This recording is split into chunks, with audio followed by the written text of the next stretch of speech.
کوئی بھی ایسا نہیں ہوا کہ اگر وہ گولیاں تھوڑی ادھر ادھر ہو جاتی تو شاید بہت زیادہ لوگ جان کھو بیٹھتے۔ تو میں آج اپنے سارے جو آج یہاں آئے ہوئے ہیں وزیر آباد میں، آپ کے لیے بھی اور جو بھی میرے پاکستانی دیکھ رہے ہیں، میں آپ سب کو مخاطب ہوں۔ سب سے پہلے یہ جو حادثہ ہوا، یہ جو حادثہ نہیں، یہ جو پلان کر کے مجھے قتل کرنے کی کوشش کی گئی، میں پھر پہلے واضح کر دوں کہ یہ سپٹمبر میں پلان بنا تھا۔ سپٹمبر میں پلان بنا تھا۔ 24 سپٹمبر کو اس پلان کا میں نے پبلک جلسے کے اندر میں نے یہ بتایا کہ یہ پلان بنا ہے۔ میرے خیال میں جلسہ رحیمی اور خان تھا کہ یہ کس طرح دینی انتہا پسند کے اوپر ڈالیں گے۔ پلان بنا تھا ایجنسی، یہ جو جنرل فیصل، اس نے اور یہ جو دو نون لیگ کے جو قاتل ہیں، ماڈل ٹاؤن میں انہوں نے قتل کیے لوگوں کو، دن دہاڑے قتل کیے لوگوں کو، گولیاں مروائیں پولیس سے۔ شہباز شریف نے ایکسٹرا جوڈیشل کلنگ، پولیس مقابلے میں لوگ مارے، اس کی ہیومن رائٹس نے اس کے اوپر پوری رپورٹ دی ہوئی ہے۔ رانا ثناء اللہ کے اوپر جو 18 قتل ہیں، یہ عابد شریف کے باپ نے کہا ہوا ہے، تو یہ قاتل ہیں۔ انہوں نے مل گئے یہ جنرل فیصل کے ساتھ، انہوں نے یہ پلان کیا۔ پلان کیوں کیا؟ کہ اگر دینی انتہا پسند مارے گا تو ان کے اوپر سے ساری ذمہ داری اٹھ جائے گی۔ اس کا مطلب کہ عمران خان نے لوگوں کو کوئی توہین مذہب کیا، کوئی اس نے توہین رسالت خدا نخواستہ کی، اس کی وجہ سے یہ ایک اشتعال میں آ کے ایک دینی انتہا پسند نے قتل کیا۔ یہ سارا پلان تھا، ہمیں پتہ تھا۔ میں نے 2 جلسوں میں پبلک کو بتایا کہ یہ پلان بنا رہے ہیں، اور یہ پلان پھر وزیر آباد میں سامنے آیا۔ اور یہ جس لڑکے نے گولیاں چلائی، ایک دم کور اپ شروع ہو گیا کہ جی بس وہ ایک دینی انتہا پسند تھا اور وہ اذان نہیں تھی، اور یہ اور سارا جو مذاق کیا گیا وہ بھی کور اپ تھا۔ پیچھے یہ بیٹھے ہوئے تھے جو پورے کنٹرول کر رہے تھے کہ نیریٹو کیا ہوگا۔ اور پھر جب یہ ہمیں پتا تھا، کیونکہ مجھے تو پتا تھا، پہلے ایک ادھر سے گولیاں آئیں پھر دوسری طرف سے آئیں، یہ بھی کہا گیا کہ نہیں جی یہ تو صرف ایک، اور وہ کہتا ہے اگر کسی کو شک ہونا چاہیے تو وہ جب خود کہتا ہے کہ جی میں اکیلے نے کیا ہے، تو ادھر سے بھی پتہ چل جانا چاہیے کہ پیچھے سے اس کو طوطے کو پڑھایا جا رہا تھا۔ اور اب جب فورینزک ہوا ہے اس کنٹینر کا، تو واضح ہو گیا کہ 2 مختلف قسم کی گولیاں استعمال ہوئی، یعنی 2 شوٹر تھے۔ تو جو سارا ان کا پلان بنا ہوا تھا کہ سلمان تاثیر کا قتل ہوا، دینی انتہا پسند نے کیا، وہ سارا وہ ختم ہو گیا۔ اب دوسری چیز کہ آج میں خاص طور پہ ایک تو ابتسام کو، جو ماشاءاللہ ایک ہیرو ہے، کیونکہ میں نے جب اس کی فوٹیج دیکھی کہ ایک عام آدمی دیکھ رہا بندوق اس کے ہاتھ میں ہے اور اس کے باوجود وہ پکڑ رہا ہے، میں تو پہلے اس کو سلام کرنا چاہتا ہوں کہ ہمارے نوجوانوں میں اس طرح کا جذبہ ہے، یعنی ایسے ہمارے نوجوان ہیں جو کہ اپنی جان خطرے میں ڈال کے اور وہ بچانے کی کوشش کر رہے تھے۔ اور میں تو اس کو اب میں کیا کہوں گے، شکر ہے، میں تو اس کی والدہ کا بھی شکریہ ادا کیا کہ آپ نے ایسے اپنے بیٹے کو تربیت کی ہے۔ دوسرا جو سب سے بڑی ٹریجڈی تھی وہ معظم شہید کی تھی، اور وہ ہم سب سے دیکھی نہیں گئی وہ تصویریں کہ 3 بچے اس کے بیٹھے ہوئے ہیں اور باپ کو جگانے کی کوشش کر رہے ہیں۔ اور میں پھر سے کہہ رہا ہوں کہ ہم انشاءاللہ پوری ذمہ داری ان بچوں کی ساری زندگی تک لیں گے۔ اب میں اپنی ساری قوم سے جو 2-3 آج باتیں کرنا چاہتا ہوں۔ پہلے تو یہ، اب ہماری مارچ رکے گی نہیں، ہماری حقیقی آزادی کی جو تحریک ہے وہ رکے گی نہیں، وہ انشاءاللہ اور زور پکڑے گی، کیونکہ یہ جو اس کے بعد ہوا، اب میرے ذہن میں کوئی شک نہیں کہ جب تک اس ملک کے اندر ہم انصاف نہیں لے کے آئیں گے، ہم حقیقی طور پہ آزاد نہیں ہوں گے۔ اور ہم حقیقی طور پہ جب تک آزاد نہیں ہوں گے، یہ ملک میں خوشحالی نہیں آنے لگی۔ یہ اگر کسی کا خیال ہے کہ جنگل کا قانون ہو اور ملک خوشحال ہو جائے، خواب کے اندر تو ایسے ہو سکتا ہے، یا لوگ خواب دکھا سکتے ہیں، لیکن جو دنیا کا معاشرہ ترقی کرتا ہے وہاں سب سے پہلے انصاف قائم کرتا ہے۔ میرے نبی صلی اللہ علیہ وسلم نے مدینہ میں سب سے پہلے عدل اور انصاف قائم کیا، پھر اس کے بعد خوشحالی آئی۔ عدل اور انصاف انسانوں کو آزاد کرتا ہے، طاقتور کو قانون کے نیچے لے کے آتا ہے۔ اور کیا ہوا اس کے بعد؟ جو مجھے پتا ہے، یہ میجر جنرل فیصل اس کے پیچھے تھا، مجھے پتا ہے کہ جب سے میجر جنرل فیصل آیا اور ساتھ اس کے فہیم آیا ہے، انہوں نے تب سے ہمیں اس طرح دہشت گردوں کی طرح انہوں نے ہمارے اوپر ظلم کیا۔ یہ ہمیں پتہ ہے ان کی بیک گراؤنڈ کیا ہے۔ بلوچستان میں انہوں نے دہشت گردوں کو کہتے تھے جی بڑا یہ تکڑے ہیں۔ اللہ معافی دے کہ اگر یہ اس طرح کے لوگ ہیں، دہشت گردی کم نہیں ہوگی، ان کی حرکتوں سے دہشت گردی بڑھے گی۔ جو ہمارے سے انہوں نے کیا ہے، جو صحافیوں سے کیا ہے، جو ارشد شریف سے انہوں نے کیا ہے، ارشد شریف کی مجھے پتہ ہے، ارشد شریف جب مجھے کہہ رہا تھا کون کون اس کو دھمکیاں دے رہا تھا، جو ملک سے باہر گیا ہے، اور ارشد شریف میں بعد میں بات کروں گا۔ اس سے پہلے اعظم سواتی سے جو انہوں نے کیا، یہ جب سے یہ آیا ہے میجر جنرل فیصل، تب سے صحافیوں کو، سوشل میڈیا کو، ٹی وی چینلز کو دھمکیاں کہ جی عمران خان کی پروجیکشن نہیں کرنی۔ اور تب سے انہوں نے فیصلہ کیا کہ یہ اب ہمیں جس طرح دہشت گردوں کو خوف دلاتے ہیں، دہشت دلاتے ہیں، وہ انہوں نے ہمارے ساتھ کیا۔ یہ جو ایف آئی آر رجسٹر نہیں ہو رہی، میں پاکستان کا ایکس پرائم منسٹر ہوں، میں سب سے بڑی پارٹی کا سربراہ ہوں، میں اپنی ایف آئی آر رجسٹر نہیں کر سکا کیونکہ میجر جنرل فیصل کا نام آ گیا۔ یہ کوئی ایسا آدمی ہے جس کے اوپر پاکستان کے قانون ہی لگتے ہیں۔ اور D G I S P R کہتا ہے کہ جی ہماری فوج کی توہین ہو گئی۔ فوج کی توہین تب ہوگی اگر فوج ایکشن نہیں لے گی۔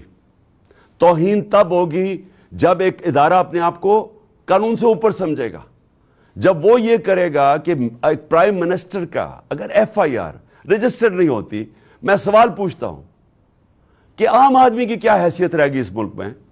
ایک عام آدمی سے جب کوئی ظلم کرتے ہوں گے یہ لوگ، تو وہ کیا کرتا ہوگا؟ وہ کدھر جاتا ہوگا؟ اور یہ جب تک یہ جنگل کا قانون رہے گا، یہ ملک ترقی نہیں کر سکتا، ہم آزاد نہیں ہو سکتے۔ انصاف حقوق دیتا ہے، حقوق انسان کو آزاد کرتے ہیں۔ یہاں تو prime minister, ex prime minister کے حقوق نہیں ہیں۔ میں ایف آئی آر رجسٹر نہیں کر سکتا اس میجر جنرل فیصل پہ، ان کے اوپر نہیں کر سکتا۔ یہ جو پرائم منسٹر اور یہ جنہوں نے، میں پھر سے کہوں، ماڈل ٹاؤن میں دن دہاڑے لوگوں کو قتل کیا تھا، جن کی ایکسٹرا جوڈیشل کلنگ کی کہانیاں ہیں، اگر ان کے اوپر ہم نہیں کر سکتے تو فائدہ کیا؟ کیا وہ جو لڑکا، وہ جس نے اپنے بیان بدلے ہیں، اور کیا وہ لگتا تھا دینی انتہا پسند؟ اسے ذرا دیکھیں، کیا وہ اس کی بیک گراؤنڈ ہے؟ کیا وہ اتنا کوئی دینی آدمی لگتا تھا کہ وہ جا کے کسی کو گولی مار دے گا؟ اور اس کو جس طرح طوطے کی طرح پڑھایا گیا ہے، سبق پڑھائے گئے ہیں، اور پھر جیسے ہی پتا چلا، اور جو ہم نے تو اوپر سے ہمارے گولیاں گزری ہیں، کہ جیسے ہی واضح ہو گیا کہ دوسرا شوٹر تھا، اس کا مطلب یہ جو سارا پروگرام بنایا ہوا تھا سپٹمبر میں کہ دینی انتہا پسند عمران کو قتل کرے گا کیونکہ اس نے توہین کر دی، وہ سارا ختم ہو گیا۔ اور میں اس لیے سپریم کورٹ کے چیف جسٹس کو آج مخاطب کرنا چاہتا ہوں۔ دیکھیں سر، آپ کی بہت بڑی ذمہ داری ہے آج پاکستان پہ۔ قوم آپ کی طرف اب دیکھ رہی ہے۔ قوم یہ دیکھ رہی ہے کہ پاکستان کا ex prime minister first information report اپنی درج نہیں کروا سکتا، جو اس کا حق ہے۔ انویسٹیگیشن ہو، اس کے بعد پتا چل جائے کہ کیا جی جو ٹھیک ہے یا نہیں۔ میں اپنے سارے، جو مجھے پورا پتا ہے کہ یہ پلان کب سے بنا، کیسے بنا، وہ ویڈیو کس نے نکالی، کس ایجنسی نے وہ ویڈیو نکالی، کون سے ایجنسی کے ساتھ یہ جو وقار ستی ہے اس نے اس کو اٹھایا، پھر کس طرح وہ پی ٹی وی نے 4 دن چلائی، اور پی ٹی وی 4 دن اس طرح کی چلا رہا ہے ویڈیو، اشتعال دینے کے لیے اور پلان کرنے کے لیے کہ جب یہ قتل کریں گے تو کہیں گے جی تو اس نے بڑی توہین کر دی مذہب کی۔ اور اس کے بعد یہ جو نون لیگ کی، یہ جو وہ دونوں مریم، دونوں جھوٹی، اور پھر یہ جو جاوید لطیف انہوں نے جو پریس کانفرنس کرتے ہیں، میں تب سے لگا ہوا ہوں کہنے کہ ان کا پلان بنا ہوا تھا کچھ اور. ان کو کوئی دین سے تعلق نہیں ہے. چوروں کو دین سے تعلق نہیں ہوتا. چوروں کو صرف چوری بچانے سے تعلق ہوتا ہے. جب چور دین کی باتیں شروع کر دے کہ جی دین سے توہین ہوگی تو پیچھے کوئی اور گیم تھی اور وہ واضح ہوگی کہ تھی. اور ان کے ساتھ مل گیا تھا یہ میجر جنرل فیصل اور اس کی ٹیم نے پوری طرح یہ سارا کچھ انہوں نے پلان کیا، سارا سکرپٹ کے مطابق گیا. اور اللہ کا کرم ہے، زندگی موت جس کے ہاتھ میں ہے. وہ کہتا ہے کہ ایک پلان انسان بناتا ہے اور ایک میں بناتا ہوں. اس نے بچا لیا. اور میں چیف جسٹس چاہتا ہوں صاحب کہ آپ اس کے اوپر ایکشن لیں. قوم آپ کی طرف دیکھ رہی ہے. یہاں شہباز گل کے اوپر کسٹوڈیل ٹارچر ہوئی جب سے یہ فیصل آیا ہے اور وہ شہباز گل اس کا نام لیتا ہے. اس کے نیچے لوگوں نے کی، کچھ نہیں ہوا. یہاں اعظم سواتی سے جو کسٹوڈیل ٹارچر ہوئی، اس سے جو کیا، ساری دنیا میں بدنامی ہوئی پاکستان کی. کوئی سو موٹو ایکشن نہیں لیا گیا. اور جب اعظم سواتی کو جو ویڈیو آپ تمہارا ثابت قدم رہو گے، ہے یہ ایمان ہمارا. تعبیر حقیقت میں ہو، تعبیر حقیقت میں ہو، ہر خواب تمہارا. کبان پہ چلنا نہیں کوئی روکتا تمہارا، کبان پہ چلنا نہیں کوئی روکتا تمہارا. بے خوف ہے نہ ڈر ہے یہ کپتان ہمارا، یہ وہ نہیں جو مانے گا حکم جناب تمہارا. سن لو سن لو سن لو عمران خان نے، سن لو عمران خان نے کہا ہے. ایبسولوٹلی کپتان پہ چلتا نہیں کوئی روکتا تمہارا، کپتان پہ چلنا نہیں کوئی روکتا تمہارا. ارشد شریف سے ہوا، جو ارشد شریف سے ہوا ہے، جو ویڈیو دکھائی گئی ہے ٹی وی پروگرام پہ کل، میرا پہلا سوال یہ ہے کہ ایک ٹی وی اینکر کے پاس کیسے ویڈیو آ گئی جبکہ اس کی والدہ جو پوسٹ مارٹم کے ریزلٹس مانگ رہی ہیں ان کے پاس تو نہیں آئی. ٹی وی اینکر کے پاس کیسے آ گئی؟ اور میرا نمبر 2 سوال یہ ہے کہ کون اس کی تحقیقات کرے گا؟ کون اب کینیا سے کیوں نہیں انہوں نے کینیا فوری طور پہ لیٹر لکھا کینین اتھارٹیز کو، گورنمنٹ کو لکھنا چاہیے پوچھنے کے لیے کہ شروع کا تو بیان یہ تھا کہ جناب وہ رانگ آئیڈینٹی پہ مارا گیا ہے، اور اب واضح ہو گیا ہے کہ یہ ایک پلان کر کے تشدد کیا اس کے اوپر، اس کے بعد گولی ماری گئی. تو جب تشدد کیا وہ کون تھا جس کو سب سے زیادہ تکلیف تھی ارشد شریف کی رائٹنگ سے، اس کی تحقیقات، اس کی جو انویسٹیگیٹو جرنلسٹ، کون تھا جس کو خطرہ تھا اس سے؟ کون تھا جس کو اتنا غصہ تھا کہ پہلے اس کے اوپر تشدد کرو پھر اس کو قتل کرو؟ یہ چیف جسٹس صاحب یہ صرف سپریم کورٹ کر سکتا ہے. ہمیں کوئی اعتماد نہیں ہے اب. انویسٹیگیٹو ایجنسیز ان قاتلوں کے، ان چوروں کے، مجرموں کے ہاتھ میں ہیں. اور یہ جو آرمی آفیسر ہے اس کے اوپر کس کو اب اعتماد ہے؟ مجھے پتا انہوں نے کور اپ کیسے کیا، مجھے پتا ہے کہ آتے ساتھ ہی پنجاب پولیس کو کس نے کنٹرول کر لیا. گورنمنٹ ہماری ہے، ہم ہیں پنجاب کے اندر، ہماری حکومت ہے، وہ پولیس کہیں اور سے کنٹرول ہو رہی ہے. اور اب پولیس سے میں ایف آئی آر نہیں رکوا سکتا. اور پھر کون سے کس نے جا کے اس کی ٹیپ ریلیز کی؟ یہ کون سی دنیا میں ہوتا ہے؟ ہم سر بنانا ریپبلک بننے جا رہے ہیں. بنانا ریپبلک کے اندر ادھر کوئی انصاف نہیں ہوتا، اس لیے وہ بنانا ریپبلک ہے. وہاں جنگل کا قانون ہوتا ہے، اور یہ جنگل کا قانون بننے جا رہا ہے. اور اس وقت یہ ملک کو بچانا ہے آپ نے. دیکھیں ملک اس وقت اداروں کے اندر، قوم جو ہے وہ اداروں کے اندر اعتماد کھو بیٹھی ہے. اس کو بحال کرنے کی ضرورت ہے. ملک اداروں کے بغیر نہیں چلتا. ادارے ملک کو چلاتے ہیں. مغرب میں اور ہمارے میں اور ڈیولپڈ ملک اور غریب ملکوں میں فرق ہی یہ ہے کہ ان کے ادارے مضبوط ہیں, کوئی قانون سے اوپر نہیں ہے.